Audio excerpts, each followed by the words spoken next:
안녕하세요. Riding on the Korean wave.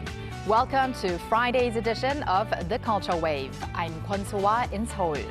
Explore with us Korea's culture from all aspects and stay up to date with K-entertainment with a special focus on K-movies today, K-exhibitions, K-tourism, K-everything.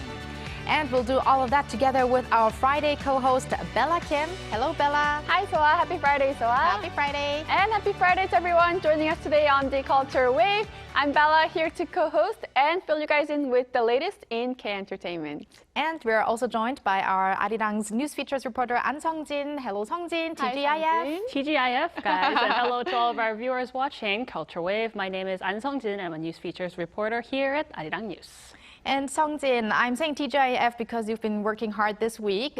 You were down in the city of Gyeongju. So what were you up to? Right, so we have less than 100 days left till APEC 2025 Korea. And among other things, I actually went down to see an exhibition that showcased 4 masters of Korean modern and contemporary art in celebration of the upcoming event. Have a look at it, what it was like. A collection of 4 of the greatest. Kim Hong-gi, Park Soo-gun, Lee Jung-sop, and Jang Wook-jin are artists who represent Korean contemporary art, and works of all 4 can be seen together at Gyeongju Arts Center. In celebration of the 2025 APEC Economic Leaders Meeting taking place in Gyeongju this fall, the exhibition, a collaboration between MMCA and Korea Hydro and Nuclear Power, puts the spotlight on Korean art. These 4 leading figures of modern and contemporary art reflect the hardships of their era as well as Korea's tradition and nature, which they show through their own unique artistic style. Kim Hong-gi is known as the pioneer of Korean abstract art through his notable pieces, including mountains. His signature style of all-over dot paintings is often seen on canvases filled with blue dots. Park Soo-gun also had his own style in portraying human goodness with layers of oil paint, as seen with his painting Under the Tree. And just like Park, who illustrated the hardships of ordinary people in post-war Korea, Lee Jung-sop expressed his hardships and emotions, such as deep longing for his family, using silver foil paintings like in Family. And like all other artists, Jang Wook-jin also focused on the everyday aspects of life that are reflected on his canvases through simple yet clear depictions, as seen in Village. I got to see all the artists in one spot, and as someone who's interested in art, I had to see the artworks up close. Pieces from artist Kim Hwang-gi are not so easily seen, and to see the change throughout his work was moving. Through the special exhibition with all 4 artists, visitors can see the essence of Korean beauty.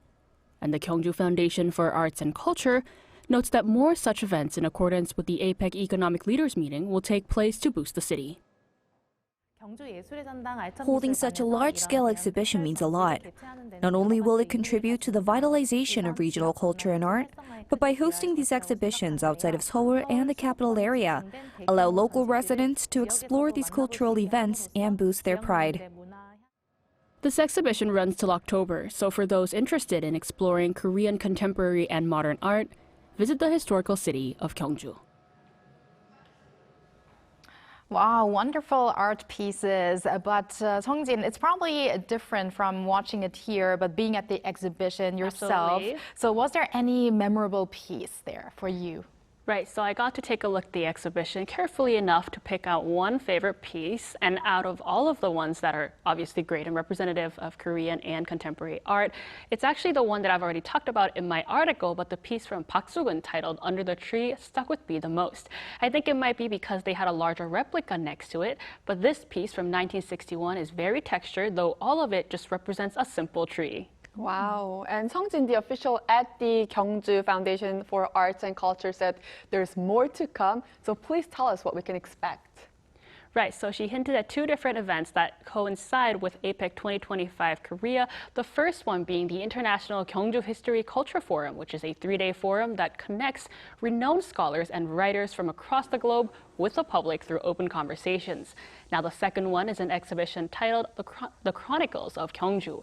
Though the dates are still to be decided, she said that they are working on it and will be providing interactive work to show the identity of Gyeongju through modern and contemporary culture. So if you guys want to check it out, you might have to wait for the date to come out. And we hope we're going to have that covered here as well. Absolutely. But for now, thank you very much, Seongjin, for that historical and cultural addition to the Culture Wave today. My pleasure as always, guys.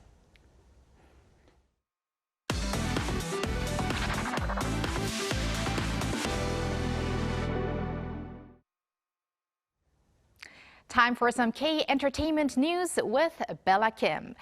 Bella, yesterday we talked about how G-Dragon has become the ambassador, of course, of APEC 2025 Korea.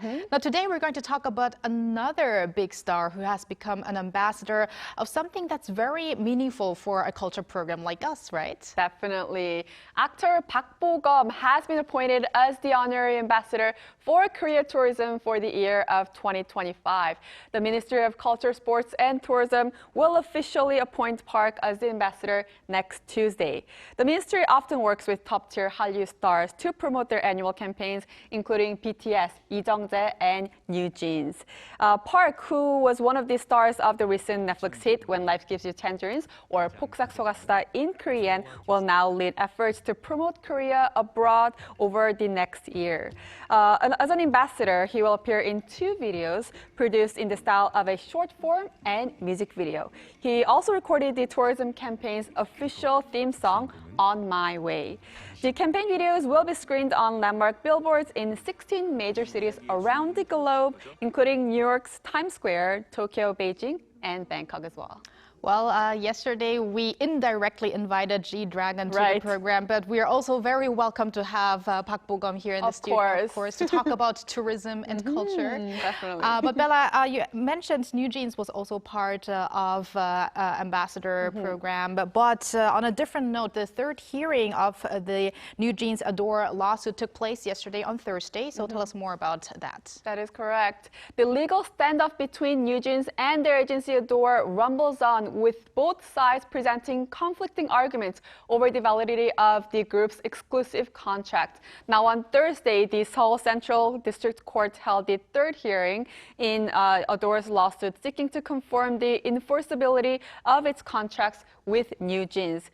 New Jeans' attorney claimed that Adore failed to meet fundamental management responsibilities, alleging that this breach justified the members' attempt to end their ties. On the other hand, Adore rejected the accusations, asserting that there is no reasonable grounds to terminate their contract. The case will now move into mediation, with a closed-door mediation session scheduled for August 14th. If an agreement is reached, the result will carry the same legal effect as a settlement in court. If the mediation fails, a tentative court ruling date is set for October 30th. Well, keep us updated. But Bella, we're going to end off now with a boy group that's dropping a new album. Stray Kids will soon release a new full-length album titled Karma. Their agency, JYP Entertainment, announced that the group's 4th full-length album, Karma, will be released on August 22nd. Now, this comes 2 years after their last full-length album, 5 Star. The trailer video for the upcoming album leaps through time to the year 2081, where the 8 members compete against each other in 2081 Karma Sports as a former winners of this same event. Stray Kids are currently traveling around Europe for their world tour, Dominate, and they will wrap up this tour, which went to 34 cities, with their final show in Rome next week. Well, looking forward to many more milestones by the group. And thank you very much, Bella, for those updates. Stick around. Stick around. And now let's take a look at what Ari has for us on the culture front. Ari? Hello and welcome to your AI guide to the latest cultural updates from Korea. Here's our top story. A K-pop street is set to be established in Luanda, the capital of Angola. The Korean embassy in Angola planned to sign an MOU with the city's Ranzel district in October, outlining a framework for cooperation on the project. The embassy expressed confidence the street will serve as a year-round hub for showcasing Korean culture and a platform to strengthen cultural ties between the 2 countries. The announcement follows the regional preliminaries of the 2025 K-pop World Festival held in Ranzel, where 14 teams performed before an audience of over 600 fans. The top 3 teams will move on to the next round of global auditions, with a chance to compete in the finals set for this October in Korea's southern city of Changwon. A postcard signed by Korean marathon legend Song Ki-jung shortly after his 1936 Berlin Olympics victory, has been unveiled to the public for the first time. It's part of the National Museum of Korea's special exhibition, The Radiant Strides, Moving the World, being showcased to mark the 80th anniversary of Korea's liberation from Japan. Son won gold with a new Olympic record but was forced to compete under the Japanese flag, as Korea was under colonial rule. The museum says the postcard reflects Son's strong desire to assert his Korean identity. Also on display are his Olympic gold medal, laurel crown, and other memorabilia, including items highlighting his symbolic role as the final torchbearer at the 1988 Seoul Olympics. The exhibition runs through December. The first solo exhibition in Korea dedicated to Chinese contemporary art master Wu Guanzong opened today at the Seoul Arts Center. Running through October 19th, the exhibition is part of the Hong Kong Week 2025 at Seoul program, curated by the Hong Kong Museum of Art. 17 of Wu's representative works are on display under 3 themes: white, gray, and black. Wu was one of the most important Chinese painters of the 20th century, widely recognized for his lasting impact on the global art scene. That's all from me. Stay tuned to the Culture Wave.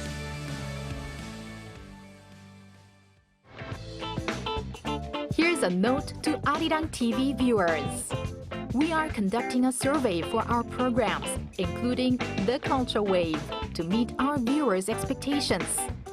Please visit us at www.arirang.com or on the mobile app Arirang TV to give us your valuable feedback. You also have a chance to win some Bluetooth earbuds and K-pop merch. Korea's movie theater landscape appears to be undergoing some change this summer season. Instead of the classic male-dominated summer blockbusters, audiences are opting for horror films with young female leads. While female-centered horror movies have been around for a long time, they have recently had a resurgence with fresh material. For more, we invite Jae So, professor and filmmaker at Seoul Institute of the Arts, into the studio. Welcome, Professor So. Nice to be back. All right, so before we jump into our main topic today, we've got some welcoming news in the Korean box office regarding some films that we have been anticipating for a long time. So let's start with that first. Yeah, so right now, like abroad and also in Korea, there's the movie The King of Kings, which is an animation, 3D animation that surprisingly, because it's based on the Bible, it's doing really well. Globally, it's made about $68 million, so that's a huge bump, and it's directed by basically the president of Mofax Studio, a CG company. Right. So, you know, he really kind of struck gold with this, and he has a lot. I think Lee Byung-hun does the Korean language version of all the animation voices, but you have Ben Kingsley, you have a lot of really big actors in that. So that's done really well. In Korea, it's done about 450,000 people at the box office. And I want to also talk about this movie, 전지적 작가의 시점, which is in English, The Omniscient Reader. And this is based on a famous webtoon by Shing Shang. And basically, it's a fantasy action movie, and right now it's #1 in the box office. It just started, so it's only about 500,000 people have seen it, but it's gaining a lot of traction in the media. And you know, it has Lee Min-ho and has Jisoo from Blackpink in it. So I think a lot of people are really excited to watch this kind of action movie in the summer. Yeah. I'm also very excited about that one, as I haven't watched it yet because it just got released. Right.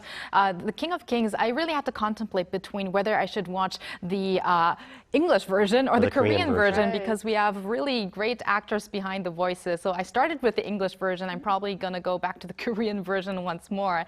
But Professor So, it's now going to get a little scary, and I think our Bella has to be warned. She might get some goosebumps today. I know. Well, summer does mean it's time for horror movies. Especially this summer, female actresses are, you know, in their 20s, especially 30s, are, you know, notable for taking the main characters. So please tell us more about this, Professor. Yeah, I think it's maybe a coincidence, but there are a lot of female leads in these horror films. So we have Noise with Lee Sun-bin. She was in a girl band called JQT, and Noise is doing really well in the theaters, directed by a first-time director, Kim Soo-jin. So that's a film. And then we have 2 films coming out. One is called Ghost Train.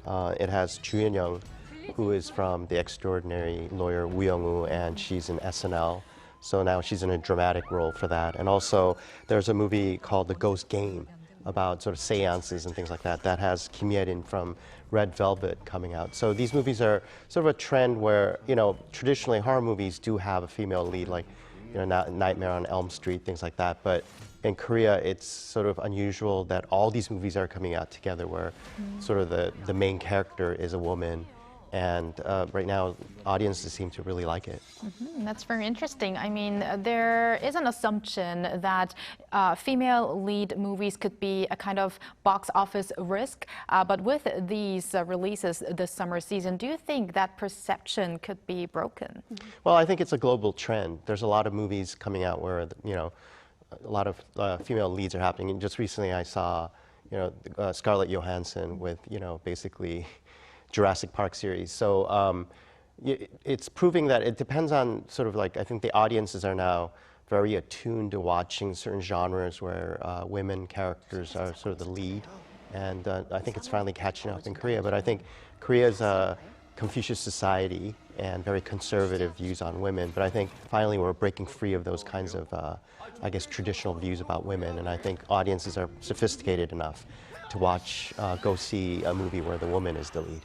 Yeah. That's welcoming news. Yes, definitely. And these female-centered plots in horror movies are actually nothing really new, as you said as well, because we've had several hit horror films in Korea that was, you know, female main character as well. But what can you infer about these recent movies getting attention more?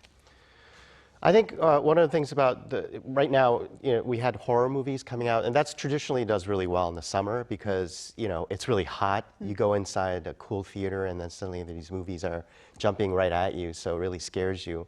I think it's also, horror is a genre that I think it's best seen in a theater with a lot of people where everybody screams at the same time.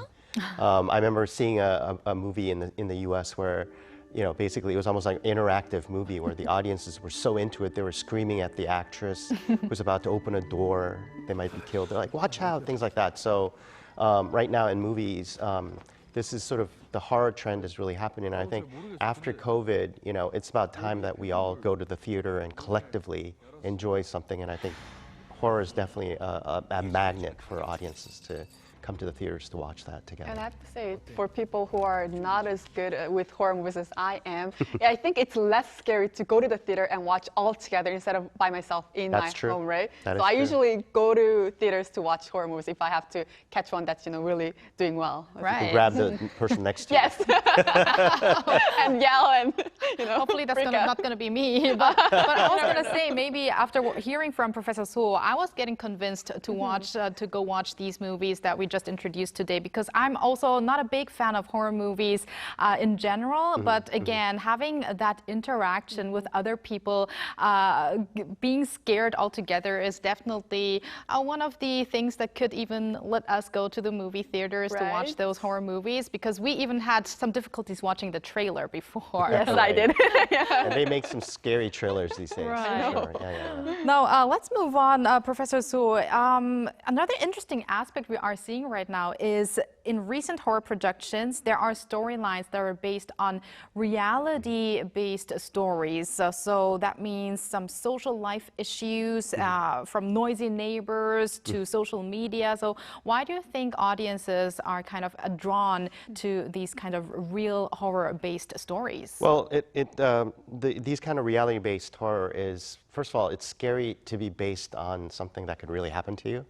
So it's a primal fear that really it's triggered by these movies, and also the anxieties that we feel are sort of realized onto the screen. And it's become almost a genre in itself. There's a lot of stuff with found footage, or you watch, you know, there's a YouTuber sort of carrying a camera that's live streaming, and then something really scary happens. So, for example, like, you know, basically Ghost Train is about a YouTuber who is covering some, you know, subway station where people have disappeared, and then suddenly stuff happens to her. So, you know, these are things where I think when you go see it in a theater, and then after you have to take the subway home, it kind of hits you like, oh, I just watched something that could really happen to me. Right. So, so that's a trend that's happening, and it seems like right now, you know, film is a reflective of like the zeitgeist of all the audience members, and right now it seems like people want more reality-based stories. I think it really scares them. And recently, I think reality has been scary. We had the martial law, and then, you know, the pandemic. It seems like the world is kind of a scary place right now. So. And that's interesting that you mentioned, for instance, the subway. We get scared after watching that and having to use the subway. That's very realistic, while ghosts, for instance, are not supernatural. I mean, some believe in them, but the general public probably is more afraid of things that could happen in reality. So that's an interesting point here.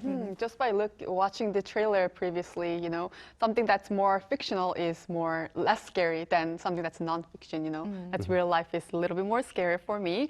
At the same time, there seems to be an increasing diversity of styles in these horror movies lately. So, what are some works that you're kind of keeping eye on for? Well, recently, it's playing in the theaters right now. Noise is an excellent movie. It's directed by Kim Soo-jin, a first-time director, and he chose basically. There's a movie called Wall to Wall on Netflix, which is happening at the same time. It's about like living in a high-rise apartment, and you're hearing scary sounds.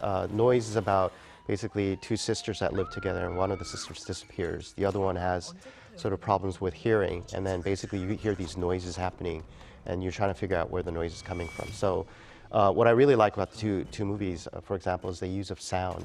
A lot of times in movies, it's a sound effect, or like the movie music suddenly like crashes in, and then I see people jump in the theater. So using sound is probably as a psychological sort of factor to scare you. A lot of times when you're scared alone in your house, it's the sounds that scare you. It's not so much the images, like, you know, you hear somebody's footsteps, or you hear a creeping door open, and then it's your imagination starts to think what's behind there. So movies are a perfect example where those sorts of fears are realized onto the screen. I'm also more afraid of the background sounds of horror movies than actually the visual effects. But Professor So, there seems to be a preference for films that bring real-life horror and social anxiety to the screen. So in your opinion, how different is that from past scary movies and scary movies today? Right. I mean, we talked about how the trend towards women characters. In traditional horror in Korea, it was really based on supernatural, ghost stories, basically. But now it seems the trend's moving towards urban legend stories, things that you've heard about on the internet or that your friend has talked about, you know. And perfect example is like the Ring series. It's basically about a story where, you know, you're not supposed to watch a videotape of an image, and you watch it and then you're cursed. So the trend towards that sort of like supernatural start is like now creeping towards more reality-based. I think, you know, supernatural is interesting, like we say Exuma, which was also, you know, it's kind of like an occult movie and all this stuff. But at the same time, I think the sort of reality-based movies where it could really happen to you and it's psychological, those are the most scary movies, because like you start to dream about them. You have nightmares after you see the movies, and it's not like they let you go. I think a supernatural event is something so fantastic that you're thinking, yeah, it could happen to me. But if you watch something like, as I said, in a subway, or you go back to your like lonely apartment or something like that, and you start to hear sounds, that could really affect you later. You know, so those are the things that people get a thrill out of. And I think the great thing about movies is that it's not really happening to you. I mean, you could see the characters dying and stuff, like it's really scary, but it's a release, a cathartic release when you go see the movies, and you feel like a lot safer afterwards, in my opinion. Very briefly, Professor So, is it the end of ghost movies, supernatural movies? Do you see the trend now more leaning towards reality-based stories? I don't think so. Supernatural stories, you know, I think in Asian lore, just in Korean, if you go back to Korean shamanism, there's so many scary stories, you know. So, you know, Kumyo is like the perfect story of like, you know, Korean ghost stories, and there's Japanese and Chinese ghost stories. So that's not going to go away. And also, I think a lot of webtoon stories are based on that. So those are going to be made into movies. But I think right now it's a trend towards sort of reality-based, because right now that seems to be interesting to a lot of audience members. So that's the movement. Quite recently, Exuma, for instance, was also a big hit. So let's hope to see this mixture of all of these kinds of horror movies. And thank you very much for your insights today. Have a safe and pleasant weekend. Thank you, be safe. Be safe, please. And thank you, Bella, as always. We're going to see you back next week. Yes, I'll see you back next week. Thank you for spending the past half an hour with us on the Culture Week, Culture Wave, that is, of course. Have a pleasant weekend, everyone, maybe with a good movie or two. And we'll be back next week, Monday to Friday, 2 p.m. Korea time.